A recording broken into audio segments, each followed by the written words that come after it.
너는 복이 될지라 이렇게 말씀했습니다. 하나님께서 아브라함에게 갈대아 우르 땅에서 불러내면서 너는 복이 되라. 이것은 오늘 어쩌면은 오늘 우리로 따지면 너는 앞으로 복덩이가 될 것이다. 앞으로 장차 우리가 이름들 보면 어떤 사람 복돌이라고 짓죠. 복돌이, 복덩이 뭐 이런 네가 앞으로 복이 너한테 쌓일 것이다. 그러니까 내 말을 듣고 나를 따라오라. 하나님이 인도하는 대로 아브라함을 불러내신 것입니다. 우리가 앞부분에서 창세기 10장 11장에서 계속 보았습니다만 여기 10장 11장에서는 니므롯, 세상의 영걸, 대단히 육신적으로 잘난 사람, 이런 사람들이 등장했습니다. 하나님은 그런 사람 안 써요. 혼자 잘난 사람, 기린처럼 큰 사람, 이런 사람을 안 씁니다. 희한하게도 하나님은 어떤 사람을 쓰시느냐, 인간적으로 보면은 거의 끝난 것 같은 그런 사람을 쓰십니다.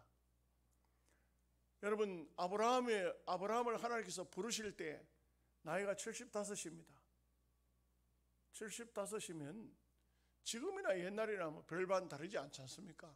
거의 끝난 거예요. 끝난 겁니다. 인생의 막바지죠. 후반기 중에도 끝부분, 이런 부분에 오면은 참 그렇습니다. 우리 노예 목사님 중에, 젊은 목사님 중에 한 분이 우리하고 얘기를 하는데, 자기 아버지가 그래도 부흥회도 많이 다니고 굉장히 훌륭한 목사님이셨어요. 그런데 어느 날 아버지가 설교하면서 자꾸 발음이, 이상한 발음이 나오고 자꾸 그 성경도 읽으면 틀리고 이래가지고 아들이, 아버지 좀 정신 좀 차려서 아버지 왜 가십니까? 아버지 전에는 안 그랬잖아요. 이렇게 이제 얘기를 했다 그래요. 이제 왜 그러냐면 나이 먹은 이제 그래도 목사들이 앉아서 이런 얘기 저런 얘기를 하다 보니까 옆에서 듣고는 이제 그런 얘기해요. 그래서 제가 그랬습니다. 목사님도 나이 먹어봐. 다 똑같아. 막바지에 가면, 인생은 막바지에 가면 다 허술하고 다 이렇게 보면은 시원찮아 보이고 다 그래 되는 거야. 그야말로 75세의 노인이 되면은 이제는 거의 뭐 인생 마무리 지어야 할 때입니다. 그런데 이때 하나님께서 아브라함을 부르신 것입니다. 희한하죠. 모세도 그 혈기방장 나이 40대 애굽의 모든 문과 무를 다 익혔을 때 그때 하나님 안 쓰셨어요. 나이가 80이 된 노인네를 불러서 쓰시잖아요. 그 어떤 분은 그런 말을 했더라고요. 하나님은 인생을 잘나고 똑똑하고 훌륭한 사람을 쓰시는 것이 아니라 망가지고 깨지고 이제는 형편없이 끝났다 할 그때의 인생을 쓰신다. 고쳐서 쓰신다. 고쳐 쓰시는 하나님. 우리 하나님이 고쳐서 쓰신다는 것이죠. 참 이런 의미에서 보면은 기독교 역사에는 사실상 보면은 부모 밑에서 잘 성장해서 학문을 많이 배우고 훌륭한 사람이 되어 쓰임을 받는 경우도 있지만, 대체적으로 보면은 하나님께서는 부모와 상관이 없이 인간적으로 볼 때 참 형편없어도 얼마든지 하나님이 불러서 쓰실 수가 있다는 것이죠. 저는 뭐 신학 공부한 지가 오래됐습니다만 옛날 신학교 가서 보면은 이런 생각을 했어요.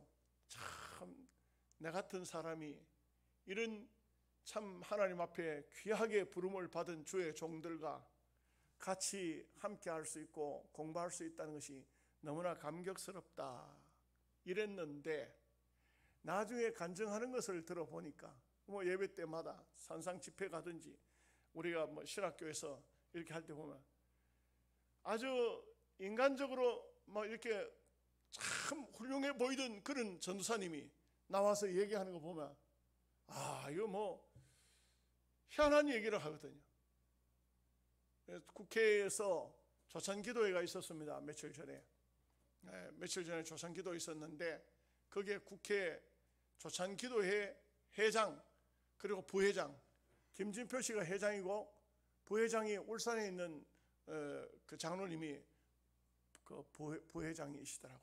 근데 아마 부회장 되는 장로님이 간증을 하신 것 같아요. 그 간증이 오늘 카톡에 올라와 있어서 단체 카톡에 나가지 않는 우리 장로님들은 보시면 알겠지만, 거기에 보면은 애가 태어난 지 석 달 만에 어머니가 죽었어요. 얼마나 고생했겠어요. 그런데도 하나님께서 그를 불러 하나님 백성 되게 하시고 또 많은 은혜를 베푸셔서 국회의원도 되고 교회 장로님도 되고, 이런 것이 무엇을 의미하고 있습니까? 인간이 아무리 잘나서 사람을 키워낸다고 해도 하나님이 돌봐주시지 않으면 안 되고, 하나님이 돌봐주시면, 그러면 인간적으로 볼 때는 아무리 형편없는 사람이라도 얼마든지 하나님 앞에 귀하게 쓰임을 받을 수 있다는 것이죠. 니므롯이 대단한 인물 아닙니까?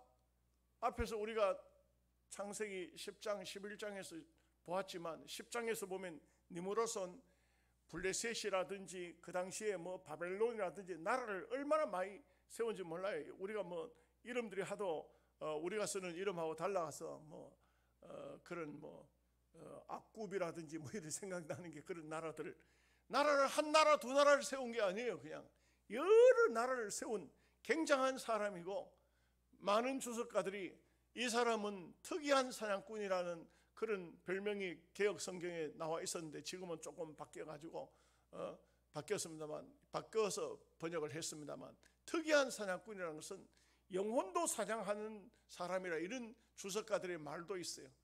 대단히 뛰어난 사람이고 하여간 영거리입니다. 훌륭한 사람입니다. 이 사람은 힘도 세고 빠르기도 하고 이런 사람입니다. 그러나 이런 사람이 결국은 뭐 하느냐? 대단히 잘났잖아요. 대단히 훌륭하지 않습니까? 바벨탑 쌓는 겁니다. 이런 사람이 뭐 하느냐? 하나님을 대적하는 것입니다.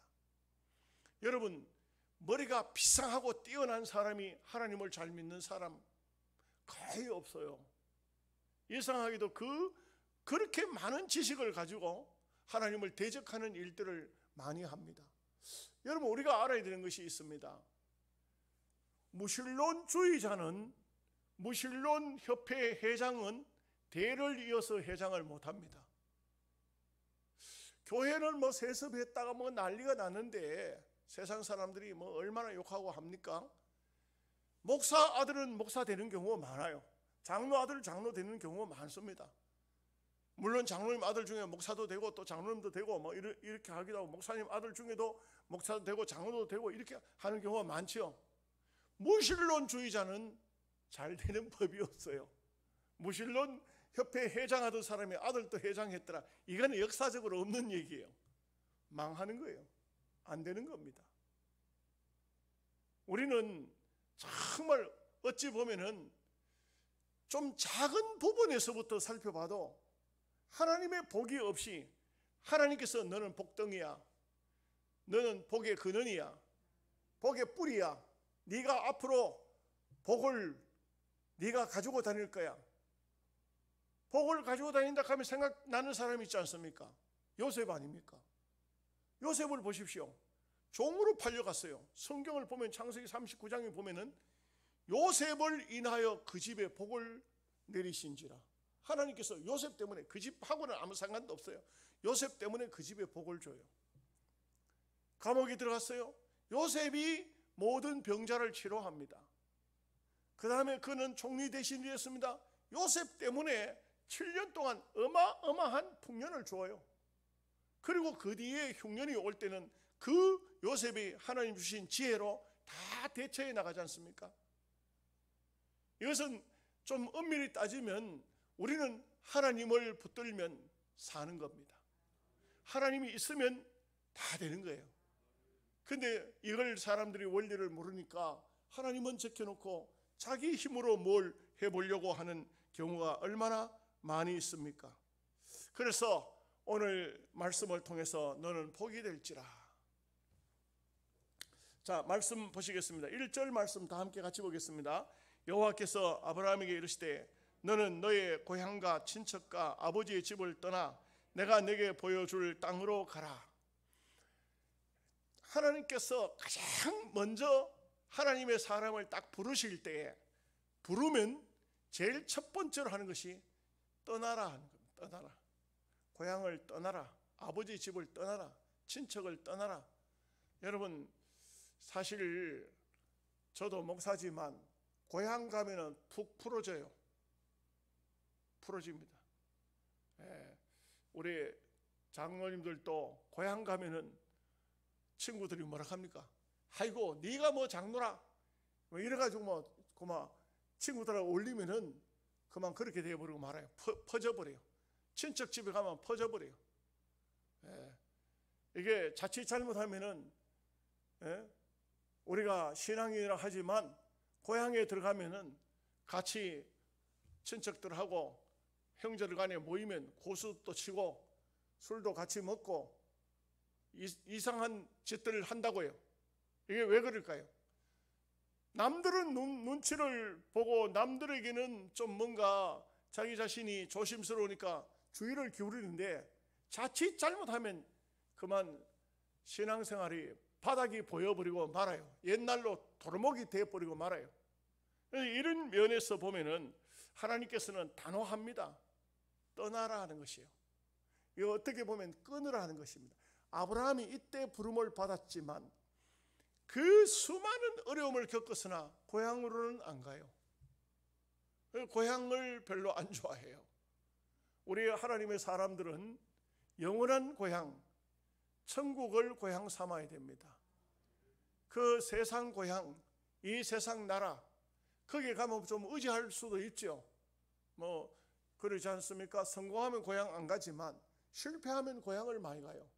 왜 그러냐? 가보면은 아직도 옛날 붙이던 땅도 있고 농사도 지을 수 있고 사람들도 있고 이러다 보니까 형제 자매 친척들이 있으니까 고향으로 돌아가는데, 하나님은 신앙생활을 하기 위해서는 가장 먼저 고향을 떠나도록 하고 있어요. 우리가 머물고 있는, 우리의 발목을 잡을 만한 충분한 조건을 가지고 있는 그 장소를 떠나는 것이 제1선입니다. 가장 먼저 해야 할 것은 떠나야 돼요. 떠날 장소를 떠나지 않으면 하나님의 일을 할 수가 없습니다. 그래서 하나님은 아브라함에게 너의 고향과 친척과 아버지 집을 떠나라 합니다. 이것이 바로 신앙생활에 있어서 중요한 것입니다. 우리가 신앙생활, 믿음의 생활을 제대로 하려고 하면은 사실상 떠날 것을 떠나야 됩니다. 다른 말로 버릴 것을 버려야 됩니다. 과감하게 버려야 됩니다. 그렇지 않으면 안 돼요. 저는 볼 때 신앙생활 하면서도 가족들에게 매어가지고 못하는 사람 많아요. 그거는 옳은 신앙인이 아니에요. 우리 교회에서도 제가 말씀을 드렸지만 이제 주곡교회는 목사님이 새로 오시도록 이제 다 결정이 됐어요.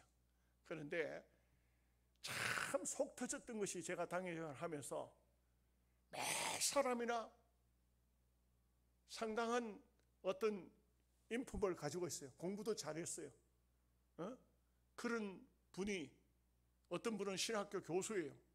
우리 합동측은 아니지만 대한신학교 그 한신측이죠. 거기 교수로 하고 있어요.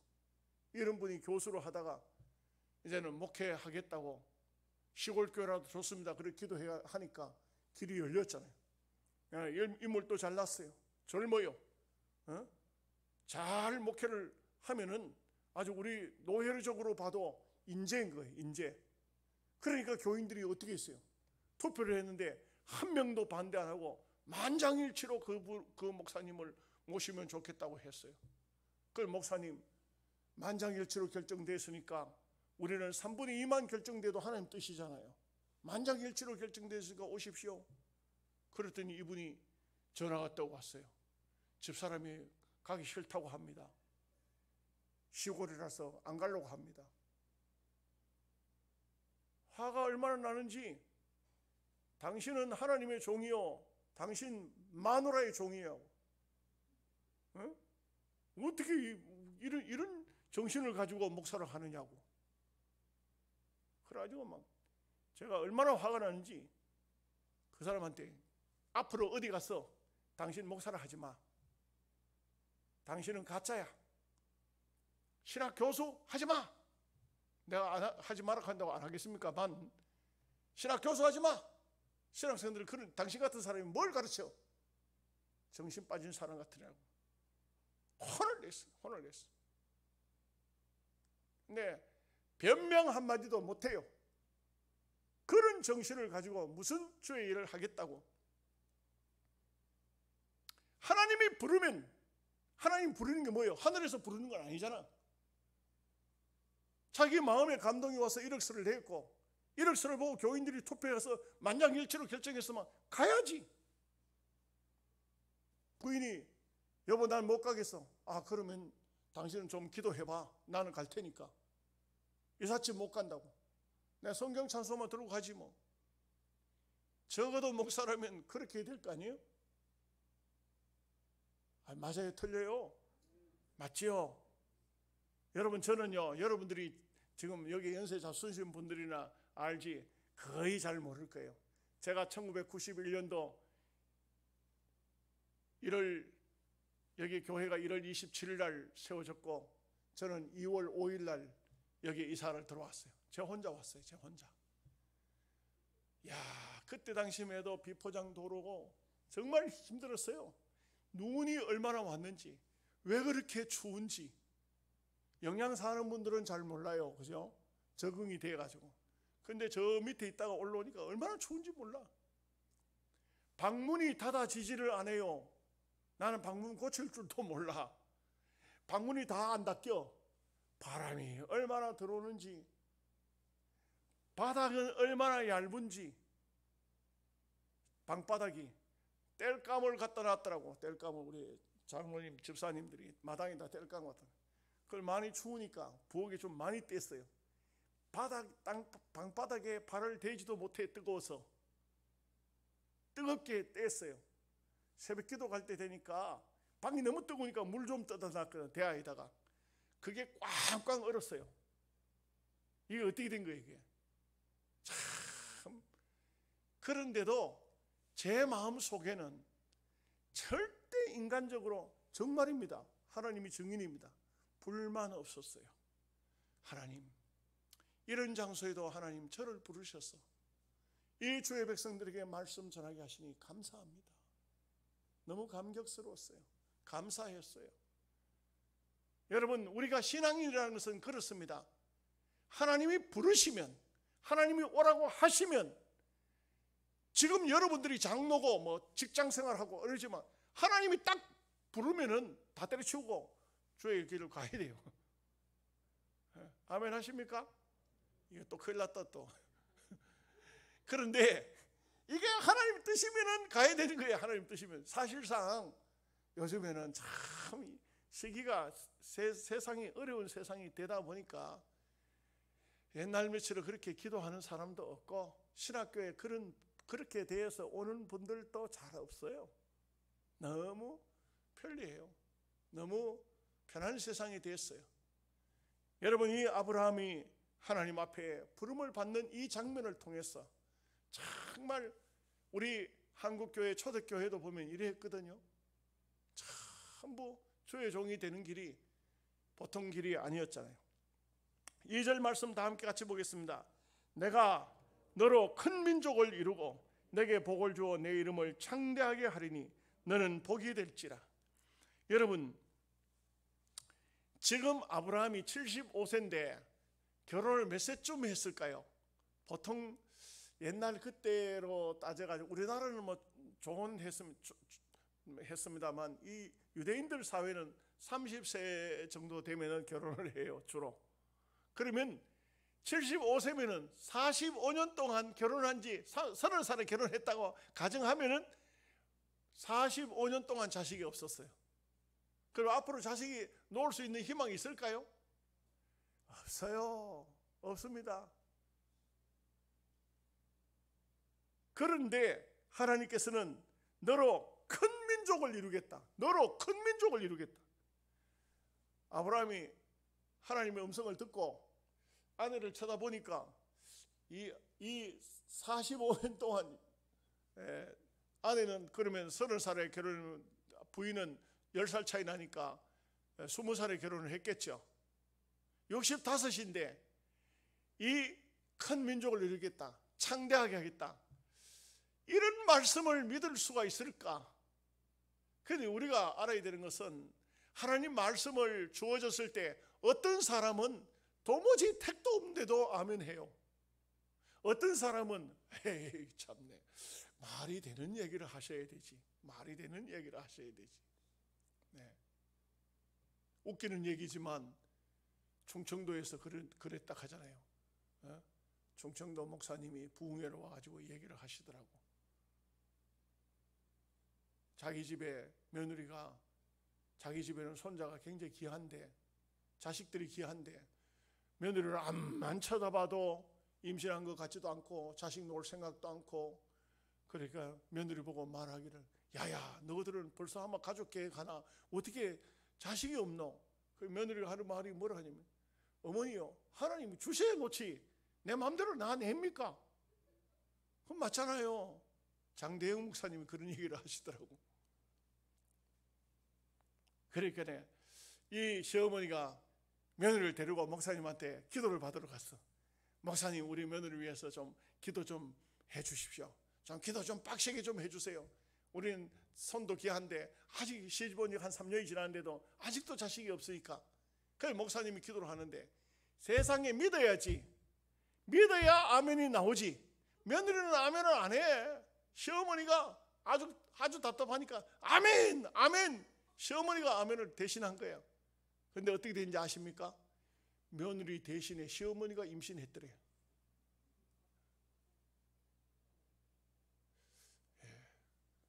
무슨 말인지 몽롱하죠. 지금 잔치 끝이 나서 저는 솔직히 이런 명절 다가오면 긴장됩니다. 교인들이 신앙이 거의 풀어지는 것 같아요. 자, 3절 말씀 보겠습니다. 너를 축복하는 자에게는 내가 복을 내리고 너를 저주하는 자에게는 내가 저주하리니 땅의 모든 족속이 너로 말미암아 복을 얻을 것이라 하신지라. 이 진짜 여러분, 나는 이 말씀은요 100% 맞다고 봐요. 여러분 한번 보십시오. 남에게 복을 잘 비는 사람은 분명히 성공해요. 아브라함뿐만 아니에요. 이거는 성경에 아브라함을 하니까 아브라함에만 한정된 걸로 생각하는데 아닙니다. 이건 사실상 엄격히 말하면 아브라함보다는, 아브라함의 후손이시지만 메시아 예수님을 통해서 주어진 축복이거든요. 나중에 보면 이게 원어적으로도 해석하면 그렇게 나와요.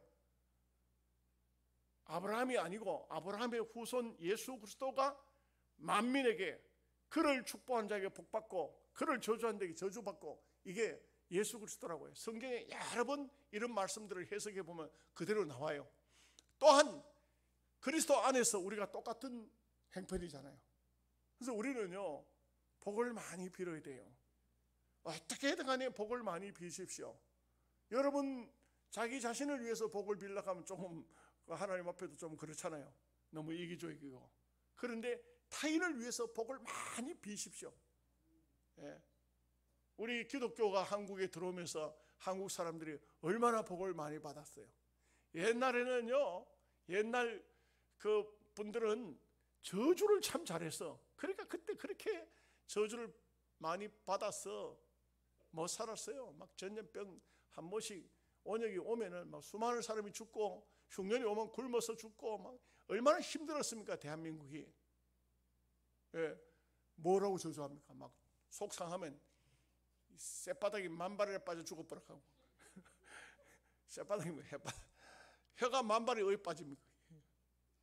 근데 막 그렇게 저주스러운 말들을 왜 그러냐 하면, 저 중국 사람들에게, 저 일본 사람들에게 맨날 착취당하고, 맨날 전쟁이 일어나고, 맨날 고통을 당하고, 죽임을 당하고, 나라 안에 온통 울음이 가득 차 있던 이런 민족이다 보니까 화가 머리끝까지, 화가 가슴 속에 꽉 채여가지고 입에서 나오는 것이 그 전부 저주스러운 말만 했다고요. 복 받는 사람은요 항상 입에서 상대편이 암만 잘못해도 복을 빌어요. 복을 빕니다. 여러분, 참 이거는 제 경험인데, 저를 저주하던 사람이 있어요. 저를. 왜 저주했냐? 아무것도 안 해요. 저주할 이유가 한 개도 없어. 근데 저주를 하더라고. 그 이상하게도 저주했던 사람들을 이렇게 들다 보면은 내한테만 저주를 한 건 아닌 것 같아. 그 사람이 남들에게 이렇게 저주를 하는 것은요, 한두 사람 저주한 건 아닐 거야. 속상하면 저주했을 거야. 아마 화가 나면 저주했을 거야. 그런데 그 가정으로 저주가 임하더라고. 저한테 저주했던 사람이요, 보니까 한 사람은 개척교회 하다가 자기 부인이 암이 걸려가지고 교회고 뭐고 아무것도 못하고, 한 사람은 아예 급성암으로 부인이 죽어쁘더라고. 2달 만에 죽어쁘더라고. 근데 두려움을 느꼈어요. 왜 남을 저주할까? 여러분, 어떤 경우라도 죽었다 깨어나도 남을 저주는 하지 마십시오. 축복하세요. 대기 속상한 사람이 있으면 막 복을 막 빌어주세요. 기도하면서, 하나님 너무 억울합니다. 그 사람에게 복 주셔서 복을 많이 받아서 그 사람이 다시는 남에게 괴롭힘을 주지 않도록 해달라고 그렇게 기도하셔야 돼요. 예, 복을 비는 자에게 복을 주고 저주하는 자에게 저주. 이게 하나님의 방법이에요. 하나님 방법. 그러니 여러분, 우리가 이 하나님 방법을 깨우치면 그대로 실행을 해야 돼요. 계속 복을 빌어줘야 돼요. 4절 말씀입니다. 예, 아브라함이 여호와의 말씀을 따라갔고 롯도 그와 함께 갔으며 아브라함이 하란을 떠날 때 75세였더라. 참 중요한 것이, 신앙인은 말씀을 듣고 아멘 한다고 그게 신앙이 아니에요. 은혜는요, 깨달음입니다. 신앙은 행하는 겁니다. 여러분 꼭 기억해야 됩니다. 말씀 듣는 것이 신앙인이 아닙니다. 은혜 받았습니다, 그걸로 끝나면 안 됩니다. 은혜 받았다는 것은 깨달음이요, 그리고 믿음이라는 것은 행하는 거예요. 여러분들이 설교를 들으면서 아멘 했으면 그 다음에 그 깨달음이 아멘이잖아요. 아멘, 깨달았습니다. 그러면 그 깨달음이 믿음이 되려고 하면 내가 행하는 겁니다. 네. 전도 안 하던 사람이 전도를 하고, 또 새벽기도 안 나오던 사람이 새벽기도를 나오고, 또 봉사 안 하던 사람이 봉사를 하고, 11조 안 하던 사람이 11조도 하고, 뭔가 행할 때에 그 사람이 믿음이, 그게 행하는 것이 믿음이 되는 거예요. 교회에 왔다가 갔다가 말씀 들었다고 그것이 은혜가 아닙니다. 언제나 하나님이 말씀하셨을 때 떠났더라, 말씀 따라 갔더라, 이것이 바로 믿음이라 이렇게 볼 수 있습니다. 자, 5절 말씀 같이 보겠습니다. 아브라함이 그의 아내 사레와 조카 롯과 하란에서 모은 모든 소유와 얻은 사람들을 이끌고 가나안 땅으로 가려고 떠나서 마침내 가나안 땅에 들어갔더라. 여러분, 이 가나안 땅, 제가 앞부분에서 말씀드렸죠.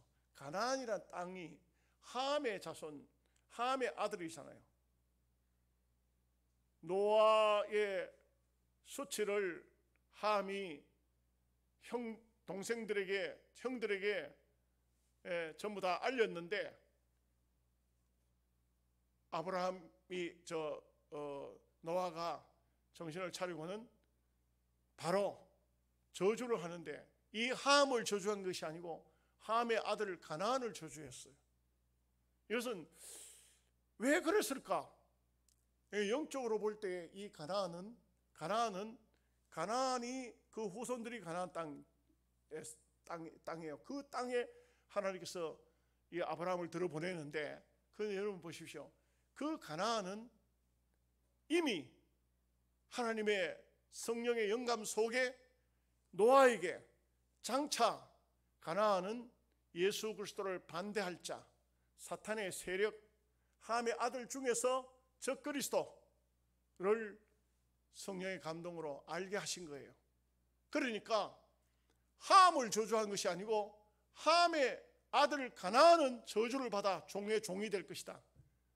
종의 종이라는 게 이거는 종들에게 종이 있겠습니까? 이거는 어마어마한 저주입니다. 사실은 제가 금방 저주하지 말라 했지만 이거는 하나님 백성을 향한 것이고 사탄을 축복하라는 말은 아닙니다.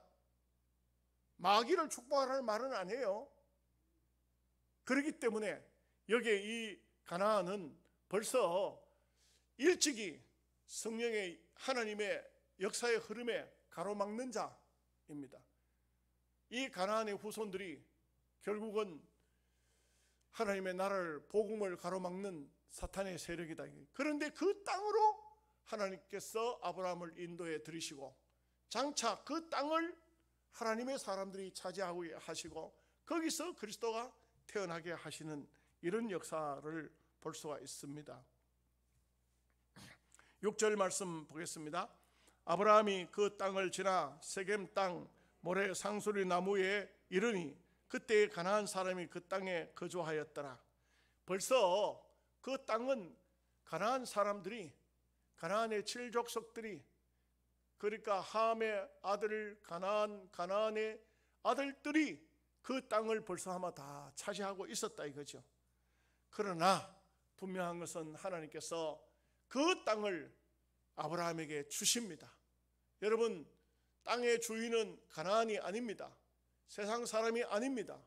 하나님이 주시는 거예요. 하나님이 여러분들에게 이 땅을 주시고 우리 영양서부 교회를 주시고 여러분이 사는 터전을 주시고 하나님이 주시는 것이지, 이 땅의 사람한테 돈 주고 샀다고 그것이 내 땅이 되고 그런 것이 아닌 것입니다. 7절 말씀 보겠습니다. 여호와께서 아브라함에게 나타나 이르시되 내가 이 땅을 내 자손에게 주리라 하신지라. 자기에게 나타나신 여호와께 그가 그곳에서 제단을 쌓고, 하나님이 주신다. 참 놀라운 것은 하나님이 주시면 다 되는 겁니다. 무엇을 주시든지 하나님이 주신 것은 온전합니다. 완전합니다. 그렇기 때문에 우리는 사람들에게 어쩌고 저쩌고 할 필요 없어요. 하나님께 얻으면 됩니다. 우리가 요즘에는 그렇게 하는 분들이 잘 없는데, 옛날에는 보면은 교회를 개척한 목사님들이 개척하고 교회를 지읍시다. 이제 어느 정도 성숙이 되었으면 교인들이 돈도 좀 모이고 교인들도 좀 모이고 이렇게 하면은 우리 예배당 지읍시다. 그러면요, 기도하면서 우리가 어디 땅을 교회로 하면 좋겠습니까? 하면은 어디 빈 땅이 하나 있는데 그 땅 주인이 누군지는 몰라도 거기 예배당 지으면 좋겠습니다 하면은 목사님, 장로님들이 새벽에 새벽 기도를 마치고 그런 땅을 가서 땅을 돌아요. 하나님, 이 땅입니다. 이 땅 주십시오. 이렇게 이제 막 기도하고 그 땅을 돌고 이렇게 하거든요. 그러다 보면 어느 날 어떤 그런 간증들이 많아요. 땅 주인이 당신은 누구냐고 이 땅에 와서 이렇게 돌아다니냐고. 그러면 이제 나는 아무개 교회 목사요, 장로입니다. 그런데 우리가 하나님 앞에 기도했더니 이 땅을 여기다가 주의 전을 지으라고 하는데, 그런 감동을 받아서 우리가 여기 날마다 이 땅을 달라고 기도한다고 하면, 희한하게도 어떤 경우에는 예수 믿는 사람 땅이고 그래가지고 아이고 그러냐고, 그래가지고는 쉽게 계약하는 경우도 있고, 어떤 경우는 택도 없는 소리 하지 말라고, 이 땅은 내가 절대로 예배당 진 데는 안 내준다고, 그랬던 사람이 또 때가 되면 그 사람이 본인이 찾아와가지고 땅 예배당 지으라고, 그래가지고 교회다 팔기도 하고 그러기도 합니다. 여러분, 우리 박 장로님이나 건성인 장로님은 처가가 다 제가 있던 옛 교회인데 거기도 땅이 앞에 450평 땅이 있어요. 그 땅에 우리는 조그마한 80평 땅에 예배당, 조그마한 예배당을 가지고 있었는데 그 사람들이 농사를 짓는데 제가 나가서 그랬거든요. 어느 날 그 모를 심는데 제가 그랬어요. 고마 이 땅을 교회로 파서, 돈도 10원도 없으면서 얼마나 웃기는 거예요. 교회로 파서 그 땅 주인이 뭐라 하냐면 이래 한번 힐끔 쳐다보고, 전도사님, 내가 조상이 물려준 땅 다 팔아먹고 이것만 남았는데 팔겠는겨? 안 팔지. 이렇게. 그런데요, 그렇게 했던 것이 2년이 딱 지나니까 땅 주인이 날 찾아왔어요. 2년 후에 뭐라 하냐면, 전사님 땅 팔락하는데 전사님 안 사면 다른 데 팔고요.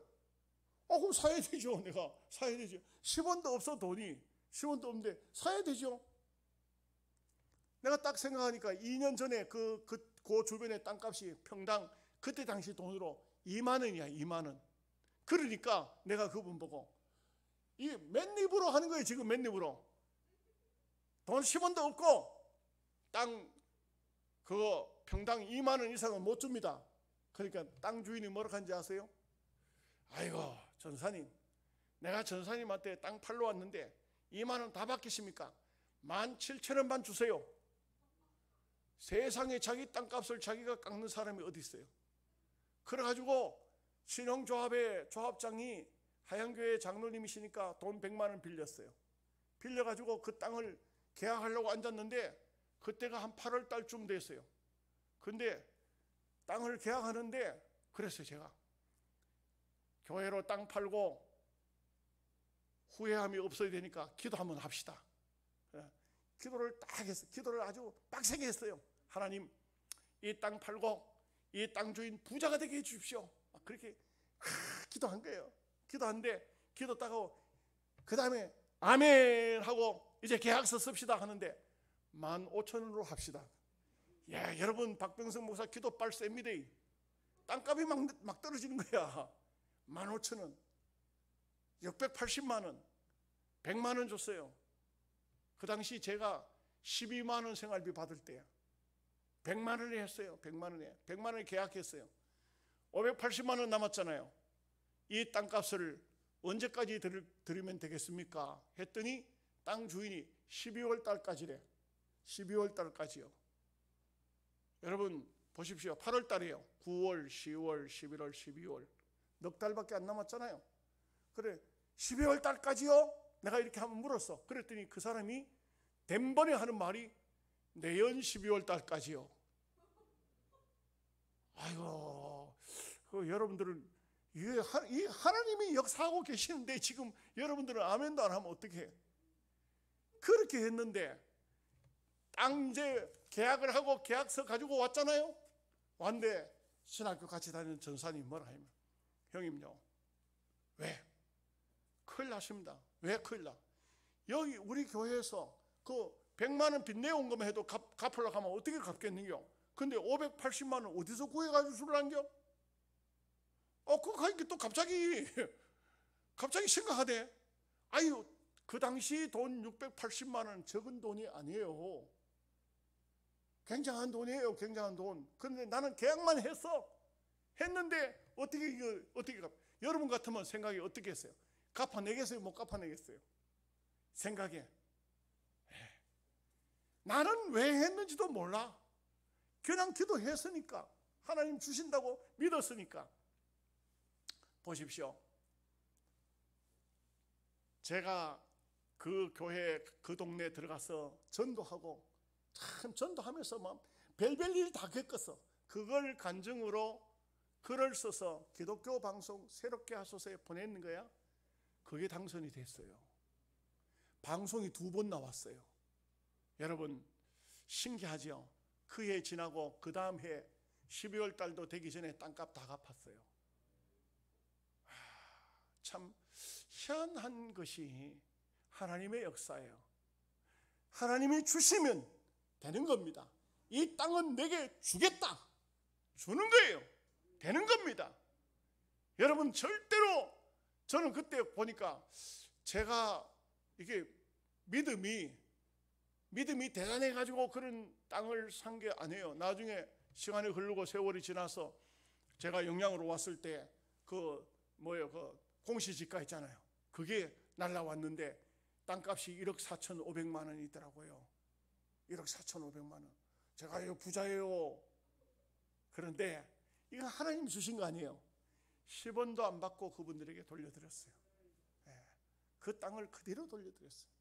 그렇기 때문에 어쩌면은 제가 돈이 필요하면 하나님께서 막 주시더라고요. 그 주신 이유가 뭐냐? 하나님 앞에 드렸으니까 하나님께서 내가 필요하면 그거 하나님께서 다 하늘나라에 저금을 해놨다가 필요한 대로 주시잖아. 주시기는 여러분들 통해서 주시지만 주시잖아요. 그게 뭡니까? 하나님이 이 땅을 주셨다. 제단을 쌓고 말합니다. 이 땅을 내 자손에게, 내가 이 땅을 내 자손에게 주리라. 하나님 감사합니다. 이 제단을 쌓는 것은 그냥 하나님 앞에 감사해요. 감사. 그러면 이 땅은 어떤 땅이 됩니까? 내 땅이 되는 거예요. 가나안 땅은 아브라함 때 접수했어요. 8절 말씀 보겠습니다. 거기서 베델 동쪽 산으로 옮겨 장막을 치니 서쪽은 베델이요 동쪽은 아이라. 그가 그곳에서 여호와께 제단을 쌓고 여호와의 이름을 부르더니 점점 남방으로 옮겨갔더라. 참 우리가 이런 말씀들을 보면은 옛날이나 지금이나 다르지 않죠. 다르지 않습니다.